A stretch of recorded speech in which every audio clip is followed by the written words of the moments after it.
L'assessorato regionale dell'agricoltura e dello sviluppo rurale si impegna fattivamente per il territorio con iniziative come queste, ma non solo, si parla di una piattaforma e-commerce che è la prima piattaforma e-commerce per le attività del nostro territorio, no? Luca San Martino. Sì, abbiamo lanciato questa iniziativa dopo l'approvazione di una norma durante la legge di stabilità che ci consente di creare per la prima volta una piattaforma e-commerce grazie a un questionario che stiamo inviando alle aziende siciliane per ascoltare le loro esigenze e i loro bisogni, ma soprattutto per fare sì che una grande vetrina digitale possa aiutare le imprese siciliane nell'export. Crediamo fortemente che negli anni post-Covid, con le nuove abitudini delle famiglie italiane che scelgono sempre di più anche piattaforme digitali, la regione deve poter offrire questo ai propri produttori.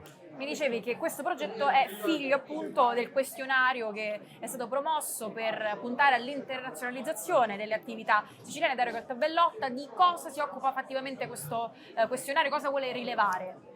Ma innanzitutto la grande crescita che ha avuto l'agroalimentare siciliano, testimoniata da oggi ci sono qua 100 imprese, dico, ma se pensiamo che nell'arco degli ultimi 10 anni siamo passati da poco più di 2 miliardi di euro a quasi 10 miliardi di euro di valore dell'agroalimentare prodotto in Sicilia, grazie al lavoro straordinario di tutti questi produttori.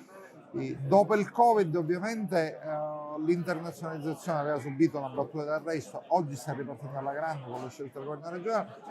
Ogni prodotto ha le sue necessità, le sue specificità, le sue regole con cui poter penetrare all'interno del mercato. Quindi raccogliere queste esigenze per poter portarle in un'unica piattaforma digitale consentirà al meglio alle aziende di entrare in questa unica vetrina che sarà possibile mettere in contatto con tutto il mondo. E poi nell'ottica di un mercato che è così variopinto, abbiamo farine di grilli e noi invece cerchiamo in qualche modo di ovviamente lasciare il consumatore libero di scegliere, ma valorizzare quelli che sono i prodotti della nostra terra. Domani ci sarà un convegno, vero Davide Morici, di Io Compro Siciliano, che in qualche modo funge da anello di congiunzione per creare delle sinergie effettive per la nostra terra. Sì, dopo ci sarà un convegno organizzato dal Consorzio Ballatore dove noi presenteremo la campagna La farina è solo di grano, perché crediamo che le farine, al di là di tutte le farine che arriveranno e che arrivano alla Comunità Europea, per noi le farine sono quelle le nostre farine, che da oltre 10.000 anni ci portiamo dietro, e quindi tuteliamo il nostro prodotto e quindi in linea con le attività della Regione siamo felici di dire che la farina è solo di grano.